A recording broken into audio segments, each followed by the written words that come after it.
Alright guys, hello there and welcome to another episode of Little Big Show. It's been a while but we are back, and now that we're in Little Big Planet 2 territory, each episode is going to have a theme upon which the levels featured are based, and this week we're featuring retro games that have been recreated in Little Big Planet 2 from an era gone by. Without further ado, let's get straight to it. First cab off the rank is Super Mario Bros. World 1 Level 1 by Greeneth.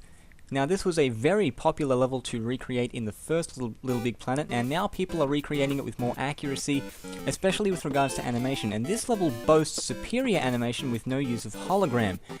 And the level does live up to this claim. It looks and sounds pretty much exactly like the original game does. It's a pixel-for-pixel recreation as far as I'm concerned, and the creator has done an excellent job of recreating the world that we saw in the original game.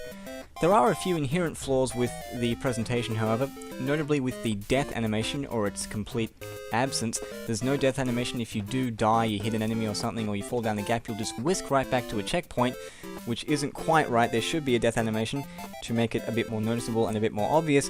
And when you do land from jumping, you sort of lose momentum. You'll hit the ground and you'll lose all your momentum and you'll have to gain your speed again, which isn't right.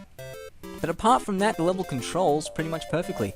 And apart from a few minor flaws, this is an excellent recreation of Super Mario Bros. World 1 Level 1 that any Mario fan should go check out.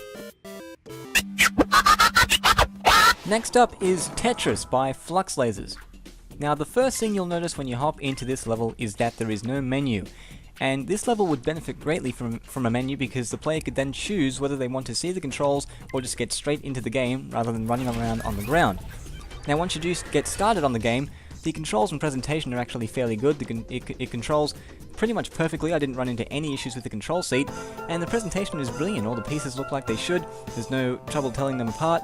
The camera really should be right in front of the arena, but that's only a minor flaw. Now I did run into a major faux pas when one of the pieces I was trying to control around the arena did not fall into the grid area. It fell out of alignment with all the other pieces, and this actually ruined the entire game for me. So the movement logic isn't quite right at this point. However, if you can manage to avoid that, it works perfectly fine. The line's all clear when they're supposed to, and for the most part, the pieces do align when they're in midair. It's only when they land you have to be careful that you don't move a piece too soon. I've seen better Tetris remakes out there, but this is still worth a shot if you're a Tetris fan. To round off this episode of Little Big Show, we have Super Smash TV by Puppet Master 666.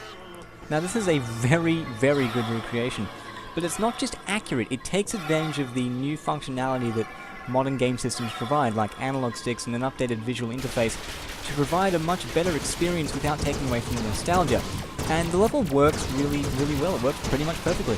There's plenty of power-ups and cash prizes all over the screen, just like in the original game, and they all work just fine and add to the experience. There are a few minor issues, however. For example, there's this little bar near your character, and this is actually a life bar, but you don't know what it is until you actually die and see it increment by 1.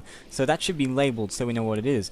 The level is also really, really short. There's only a few rooms for you to go through, and the level could really do with a boss, like a really climactic ending to at least round off what could be a short but memorable experience. And this is a terrific recreation that leaves me wanting a lot more out of this creator. And that brings us to the end of another episode of Little Big Show. Now, as for next episode's theme, we're going to leave it open, very general, get the suggestions flowing in. Platformers is next episode's theme, so get your suggestions in. There are two ways to submit suggestions. You can either go to my channel and submit an lbp.me link of the level you want to suggest in the Google moderator section, very big section, you can't miss it, or you can send me a personal message with the lbp.me link inside of it. I don't need any other information regarding the level. I don't need to know anything else. Don't put anything else in the suggestion field or in the message. It'll be disregarded, just the lbp.me link. But that aside, I hope you've enjoyed this week's episode of Little Big Show, and I'll catch you guys next time.